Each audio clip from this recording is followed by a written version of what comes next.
Madame la présidente, monsieur le ministre, monsieur le président de la commission des finances, monsieur le rapporteur général, mes chers collègues. Il y a deux méthodes pour analyser le dernier budget d'un quinquennat. À l'aune du quinquennat qui s'ouvre ou à l'aune du quinquennat qui se termine. Avec la première méthode, le budget pour 2022 se résume à une rampe de lancement pour le prochain quinquennat et donc pour les élections d'avril prochain. Rien n'y est sincère, tout y est troublé par les jeux politiques. Les positions des uns et des autres répondent de tactiques qui n'ont, au fond, pas grand-chose à voir avec la gestion des finances publiques. Avec la seconde méthode, le budget pour 2022 révèle la politique menée depuis 2017. Il fait apparaître les succès et les échecs, les avancées et les lacunes. Bref, il dresse un bilan de l'action gouvernementale. Pour ne rien vous cacher, monsieur le ministre, mes chers collègues, je crains que nous cédions cette année aux sirènes de la première méthode. Je tâcherai pour ma part, humblement, de ne pas verser dans cet écueil, mais je pense utile d'aborder d'emblée les critiques qui sont adressées à ce budget. On dit de ce projet de loi de finances pour 2022 qu'il est insincère et incomplet. Insincère, parce que les mesures qu'il présente ne répondraient qu'à des objectifs strictement électoraux.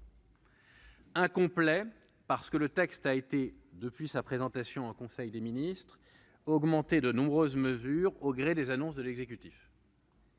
Sur ce second point, si l'on peut voir le verre à moitié plein plutôt qu'à moitié vide, on peut dire que le gouvernement a complété le texte au fur et à mesure. Cela représente au moins un avantage pour le Sénat. Nous aurons le loisir, pour ce qui nous concerne, de débattre d'un texte complet, enfin je l'espère.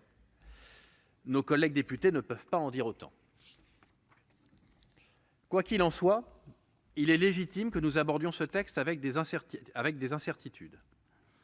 Beaucoup de mesures qui ont été intégrées au texte par voie d'amendement au cours de l'examen à l'Assemblée nationale continuent de nourrir des interrogations.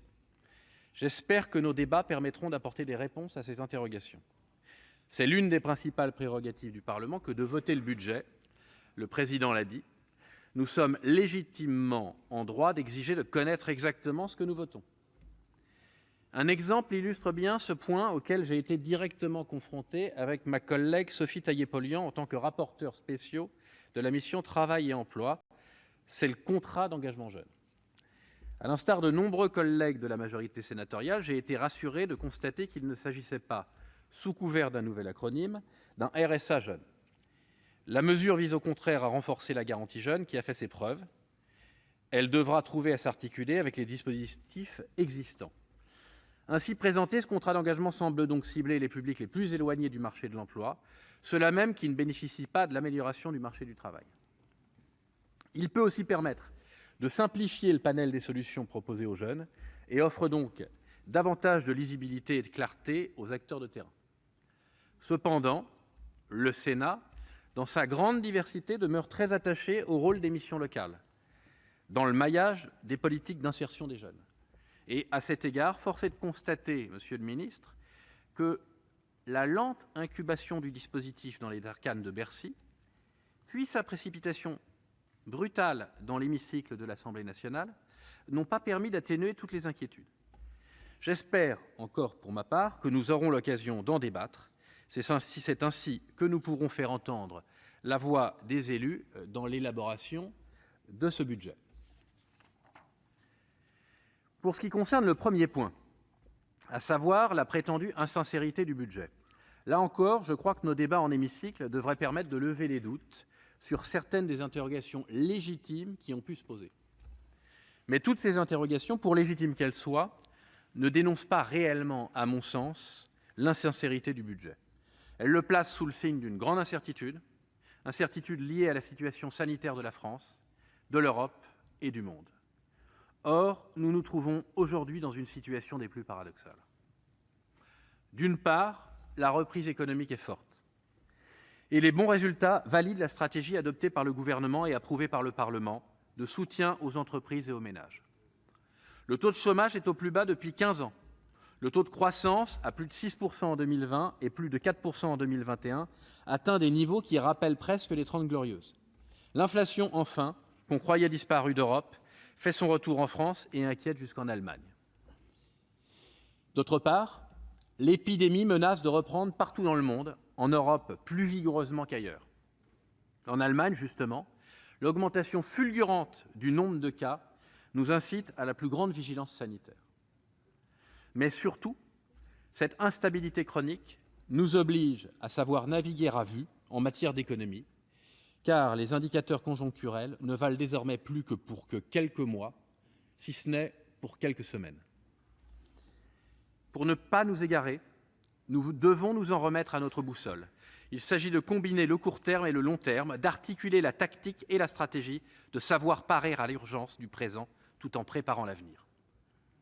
À cet égard, je crois que ce budget dont nous commençons aujourd'hui l'examen poursuit clairement le sillage tracé depuis 2018, malgré l'enchaînement des crises sociales, économiques et sanitaires. Un simple coup d'œil au rétroviseur permet de nous assurer que nous n'avons pas dévié de notre chemin. La baisse des prélèvements obligatoires se poursuit de façon massive, à la fois pour les ménages et pour les entreprises, même si elle reste toujours à renforcer. Pour les ménages, avec la revalorisation du barème de l'impôt sur le revenu pour tenir compte de l'inflation, et avec la suppression de la taxe d'habitation pour tous les Français. Pour les entreprises, le gouvernement propose de maintenir la trajectoire de baisse de l'impôt sur les sociétés et des impôts de production. Ces mesures doivent nous permettre d'accélérer la réindustrialisation de notre pays et de conserver les centres de décision en France en évitant des délocalisations futures. Ils font même dire à certains élus de gauche que c'est un budget de droite. Le message envoyé est clair. La France valorise mieux le travail. Les efforts de nos concitoyens paient mieux. Leur niveau de vie s'améliore et l'État les protège en cas de coup dur. Cette stratégie du gouvernement a de quoi rassurer tous les tenants d'un gaullisme social fondé sur la promotion du travail. Dans cette logique, je tiens aussi à souligner les diverses mesures qui déclinent au niveau fiscal le plan indépendant. Elles visent à compléter le projet de loi que nous avons adopté le mois dernier et qui permettra de simplifier la vie de tous les indépendants, de tous les commerçants, de tous les artisans, de tous les libéraux, bref, de tous ceux qui en France se font une certaine idée de l'autonomie et du travail. Nous ferons plusieurs propositions pour amplifier ces mesures et soutenir ces hommes et ces femmes. Ils ont tenu bon pendant la crise. Ils ne doivent pas être les grands oubliés de la reprise. C'est une question de justice fiscale, c'est-à-dire de répartition équitable des contributions selon les efforts et les mérites. La justice fiscale ne saurait se réduire à une formule toute faite que l'on utiliserait à l'envi pour taxer davantage les Français. La justice fiscale doit permettre de mieux rémunérer le travail et le mérite.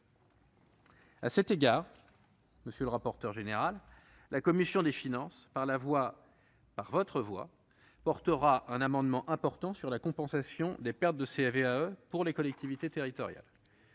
La politique fiscale du gouvernement, qui a soulagé le fardeau fiscal sur les ménages et sur les entreprises, ne doit pas se faire au détriment des collectivités locales.